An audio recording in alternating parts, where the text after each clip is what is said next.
Secularism और इस बात को लिखने लायक बात है, लिबरलिज्म के नाम पर, सेकुलरिज्म के नाम पर मंदिर नहीं जाने वाले लोगों से ज्यादा खतरनाक वो लोग हैं जो सेकुलरिज्म लेकर मंदिर जा रहे हैं। बात ध्यान में आई कि नहीं आई? मंदिर में कोई भी घुस जाए, कोई भी शिवलिंग पर अभिषेक करने लग जाए, कोई भी भगवान के मंदिर में चले जाए, फोटो खिंचाने लग जाए, राजा ही योगी, राजा ही तपस्वी, राजा ही सन्यासी हो गया, लगता है कि जनक जी का अवतार हो गया है दोबारा। अब पूछ लो भैया धर्म की जरा परिभाषा बता दो, तो सारी पढ़ाई चूल्हे में चली जाएगी।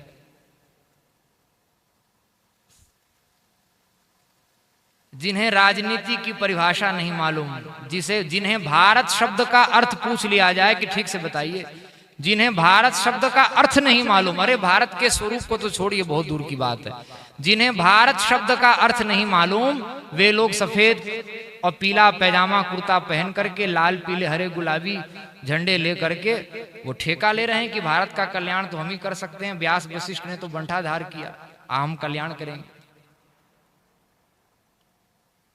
जिनको अपना कल नहीं मालूम क्या होगा, हम कहां टकरा रहे हैं, किसके बिल में हाथ डाल रहे हैं, जिन्हें इतना विवेक नहीं है, वो राष्ट्र को चलाने के विवेक की दुहाई दे रहे हैं। सब एक तरफ थे, ब्रह्म तेजो बलम बलम, सत्य का बल देखो क्या होता है, धर्म का बल देखो क्या होता है। ये बात चर्चा में आनी चाहिए।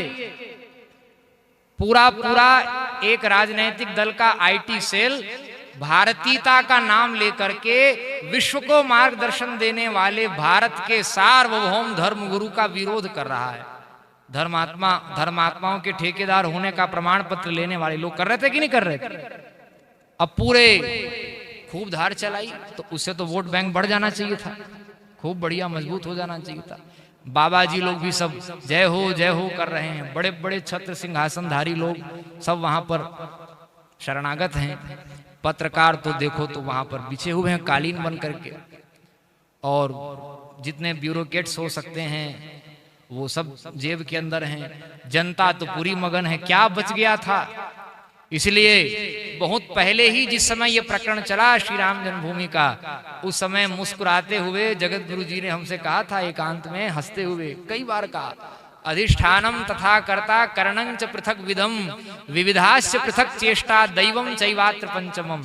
अधिष्ठान आपके साथ है, कर्ता सब आपके साथ है, अधिष्ठानम तथा कर्ता, करण आपके पास है प्रचार तंत्र, पृथक विधम विविधाश्च पृथक चेष्टा, सारी चेष्टा उत्पन्न करने वाला सारा तंत्र आपकी जेब में है। लेकिन 5वें नंबर पर जो आते हैं ना, वो सबसे प्रबल हैं, ध्यान देना, नीचे से ऊपर का क्रम है।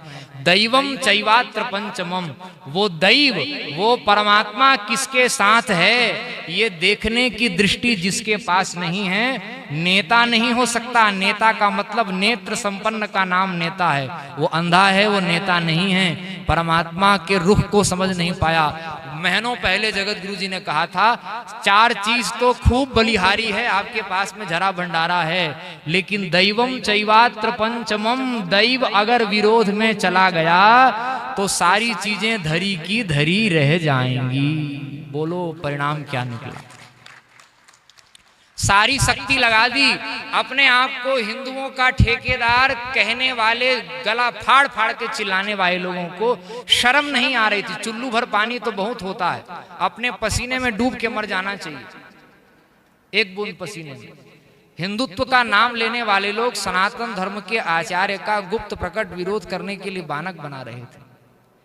हमने पहले ही कहा था, संभल के रहिए, ये तो शंकर की गद्दी, हर हर बम बम की गद्दी है। और अभी प्रकृति ने दंड नहीं दिया है, ये बात भी समझ लेना। हम लोग कोई ऐसी हमें भांग खा के तो कुछ बोलते भी नहीं है, अभी दंड नहीं दिया है, ये बात भी समझ लें। अभी तो केवल दंड का भय दिखाया गया है। हाँ, तो सब एक तरफ हो जाएं और एक अकेला। हमारे परम गुरुदेव धर्म सम्राट स्वामी कृपात्री जी महाराज कहते थे कि पूरी दुनिया एक तरफ हो जाए, जो सनातनी लोग हैं वे सब भी विधर्मियों के, सेकुलरिज्म का, लिबरलिज्म का पक्ष लेने वालों के तरफ हो जाएं। धर्म सम्राट जी कहते थे, अकेला मैं हरिहरानंद अपने नाम के लिए वे कहते थे, अकेला मैं एक तरफ रह जाऊं, पूरी दुनिया एक तरफ हो जाए, उसके बाद भी मैं धर्म का पक्ष नहीं छोड़ूंगा, और विजय किसकी होगी, तब भी विजय धर्म की होगी, उसका नाम धर्म है। तो ऐसे फूंक मार के नहीं उड़ा सकता कोई। हाँ, अब पसीने छूट गए, रहा भी ना जाए सहा भी ना जाए। आप पूछिए ना कि कारण क्या रहा, सारी समीक्षाएं बता सकते हैं, असली कारण तो मालूम है अंदर ही अंदर, लेकिन अब वो कारण भी बोलने की हिम्मत नहीं है किसी माई। लेकिन हमारे अंदर तो हिम्मत है, हमने आपकी खीर नहीं खाई है, पहले भी बोले आज भी बोल रहे हैं, सावधान नहीं होगे तो अभी भविष्य के लिए फिर बोल रहे हैं कि ये दंड नहीं है, ये दंड का भय मात्र प्रकृति ने दिखाया है। और जिस बिल में हाथ डालने जा रहे हो, सचमुच में जब नाग डसेगा तो एक क्षण में मृत्यु हो जाएगी, दूसरी सांस लेने का अवसर नहीं मिलेगा। कलयुग का मतलब ये नहीं है कि धर्म का ग्राफ नीचे ही नीचे जाएगा। हाँ, इस धोखे में मत रहना। महात्मा तो फिर महात्मा है, कलयुग साक्षात प्रकट होकर लड़ने आ जाए तो उसको भी पछाड़ दें, तो फिर सामान्य मनुष्य की तो बात ही क्या है। देखो, भगवान के द्वारा बनाया गया संविधान है, सतयुग है, त्रेता है, द्वापर है, कली है, कलिकाल है। एक एक से ऐसे समर्थ महापुरुष हैं, चाहे तो कलयुग को सतयुग में बदल दें। आप क्या समझते हैं, हम अतिशयोक्ति नहीं बोल रहे हैं, मैं पूरी ईमानदारी और जिम्मेदारी के साथ बोल रहा हूं। आचार्य चरण जैसे, परम पूज्य गुरुदेव जैसे महापुरुष, अरे भागवत में लिखा कलौ खलु भविष्यन्ति नारायण परायणः, महापुरुषों के और इस बात को सुनकर भी जो संदेह करे, निश्चित रूप से वह अज्ञानी है, निश्चित रूप से वह सनातन धर्म का उसको संस्कार फिर समाप्त हो गया। महापुरुषों के, महत्पुरुषों के सामर्थ्य में संदेह नहीं करना चाहिए। महापुरुष अगर चाहें तो कलयुग में सतयुग ले आएं, लेकिन भगवान की जो बनाई मर्यादा है, जो युग की मर्यादा है, उस युग की मर्यादा को ध्यान में रखते हुए भगवान संतों से काम कराते हैं। इसका ये अर्थ नहीं कि उनके अंदर सामर्थ्य नहीं है। एक लात मार के दीवार गिराने का सामर्थ्य है, लेकिन जब नहीं गिराना है तो नहीं गिराना, नहीं गिरा रहे हैं इसका मतलब ये थोड़ी है कि सामर्थ्य नहीं है और कोई कमी भी नहीं है। भगवान संतों से जितना कार्य कराना है उनको निमित्त बना करके कार्य कराते हैं, युग धर्म का ध्यान रखते हुए कि युग की मर्यादा भी समाप्त ना हो जाए। लेकिन इसका ये मतलब भी नहीं कि ग्राफ नीचे ही नीचे जाएगा और फिर कोई 2 टके का आदमी हाँ आंख कान दिखाने लग जाए तो वो सामने टिक जाए, ऐसा भी नहीं। फिर तो महत्पुरुषों के सामर्थ्य में संदेह नहीं करना। बोलो क्या हुआ, सारे का सारा चूर्ण, जितनी तैयारी थी, घर में न मरूं, बाहर न मरूं, ऊपर न मरूं, नीचे न मरूं, नर से न मरूं, पशु से न मरूं, सारी तैयारी थी कि नहीं, लेकिन रास्ता निकल गया। लेकिन अभी पेट नहीं फटा है, चिंता की बात नहीं। हम तो कहा है अभी तो केवल भय दिखाया है प्रकृति ने दंड का, और सावधान हो जाना चाहिए। बाहर से आस्तिक लगने वाले जो अंदर से नास्तिक होते हैं ना, बहुत खतरनाक होते हैं। गाय कट जाए वो कटवाने वाले वही लोग होंगे। हिंदू धर्म मंदिरों की सारी मर्यादाओं की तिलांजलि दे देंगे। अब बोलो इससे बड़ा अशास्त्रीय कर्म क्या होता। और सारा समाज समझ जाना चाहिए। उन महात्माओं से भी हम हाथ जोड़ के निवेदन करते हैं, भाई हमारे पूर्वाचार्यों ने धर्म का पक्ष लिया।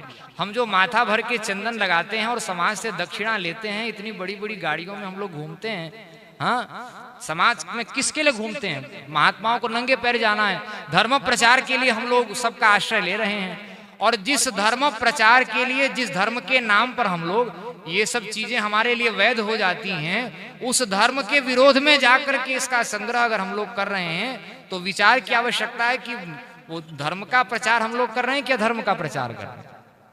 संतों का, महात्माओं का काम धर्म का पक्ष लेना, वेदादि शास्त्रों का पक्ष लेना, जिसकी रोटी हम लोग खा रहे हैं। और इसलिए हमारे गुरुदेव ने हमें बताया, कोई सेठ किसी को रोटी नहीं देता, कोई सेठ किसी को जीवन नहीं देता, भगवान ही सबको रोटी देने वाले हैं। इसलिए हम लोग किसी की रोटी नहीं, धर्म और परमात्मा की रोटी खाते हैं। इसलिए महात्माओं को उनका प्रचार करना चाहिए। राजाओं का अनुगमन करने वाली प्रजा नहीं, संतों का अनुगमन करने वाली। तो भैया धर्म में बड़ा बल है। ये बात किसी की समीक्षा के लिए हम नहीं कहे, और कोई ऐसे तैयारी से भी नहीं आए थे कि यही बात आज कहना है, जो सरस्वती की प्रेरणा से। और ये बात तो होनी चाहिए।